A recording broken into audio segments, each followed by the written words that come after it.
My name is Mike Evans. I'm the first year chemistry laboratory coordinator, so I design, implement, teach, and just generally coordinate the laboratory courses for first year students in chemistry at Georgia Tech.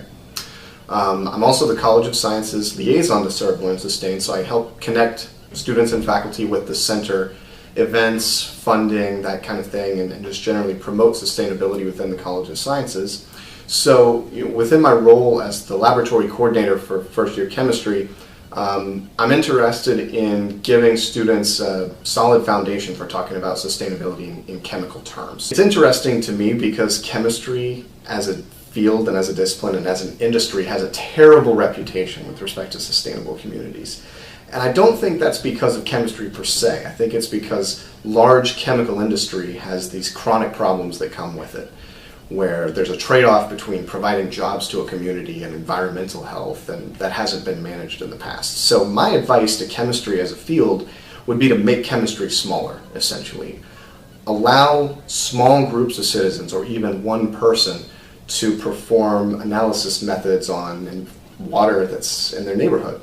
This week, actually, we're running a lab that is called water quality testing, where students bring in their own water samples.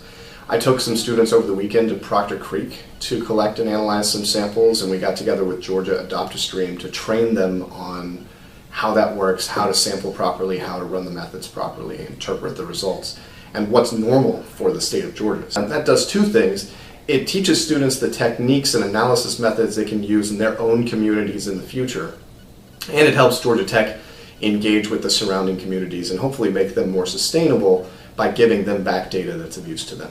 So analytical chemistry and monitoring of the environment and consumer products is a big area in this. So chemists will look for abnormal substances, toxins, that kind of thing coming into consumer products or the environment, or even things that are more benign, spikes in concentrations of environmentally important substances like dissolved oxygen or pH, things like this.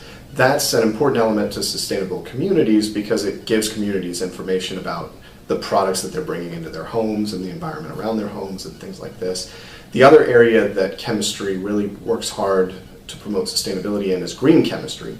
And the idea there is to take chemical reactions and processes that have traditionally been environmentally unfriendly and converting them into environmentally friendly versions that have a much smaller impact on the surrounding. And so in experiments where we synthesize a material, a so-called desired product, I'll ask students to consider not just their yield of the product with respect to the reactant. You might get a 95% yield, but you should also consider the solvents and the wash liquids and all the other materials that went into that synthesis that were then poured down the drain or put to a waste container and shipped off through environmental health and safety.